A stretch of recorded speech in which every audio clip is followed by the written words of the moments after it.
আমার গ্লো আগের থেকে অনেক বেশি ভালো দেখা যাচ্ছে, যে স্কিন গ্লো করছে।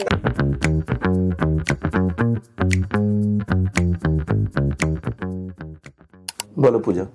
আমি অ্যাকচুয়ালি গ্লুটাথিয়ান নিতে এসেছিলাম, আর অ্যাকচুয়ালি সোশ্যাল মিডিয়াতে এখন খুব দেখছি গ্লুটাথিয়ান সবাই নিচ্ছে, তো আমারও ইচ্ছে যে নেওয়ার। শুনেছি যে ওতে গ্লোয়িং হয়, তো এতে কোনো সাইড এফেক্ট ইয়া কিছু এরকম কোনো? দেখো, গ্লুটাথিয়ন ইটসেলফ একটা অ্যান্টিঅক্সিডেন্ট, সাইড এফেক্টের কিছু ব্যাপার নেই, বাট বডি টলারেন্সের অবশ্যই একটা ব্যাপার আছে। অবশ্যই ডক্টর সুপারভিশনে নেওয়া উচিত। তিনটে ফর্মে পাওয়া যায়, ওরাল, ইন্টারমাসকুলার, ইন্টারভেনাস। এটা এখন most popular, that is drip intravenous. তো ইন্টারভেনাস নিতে গেলে আমরা কয়েকটা জিনিস তোমাকে বলবো, ডুজ অ্যান্ড ডোন্টস, ওগুলো একটু ফলো করবে। জল বেশি করে খেতে হবে, হাইড্রেট থাকতে হবে, অ্যান্টিঅক্সিডেন্ট খেতে হবে।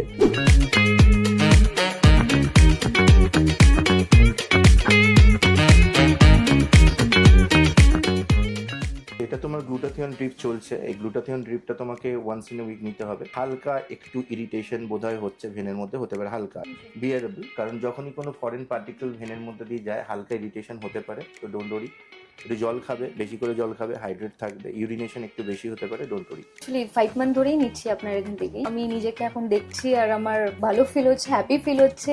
আমার গ্লো আগের থেকে অনেক বেশি ভালো দেখা যাচ্ছে, যে স্কিন গ্লো করছে। সবাইকে বলবো প্লিজ আপনারা নিউ লিভে আসুন, আর আপনারাও ট্রাই করুন, আপনারাও আমার মতনই হ্যাপি হবে না।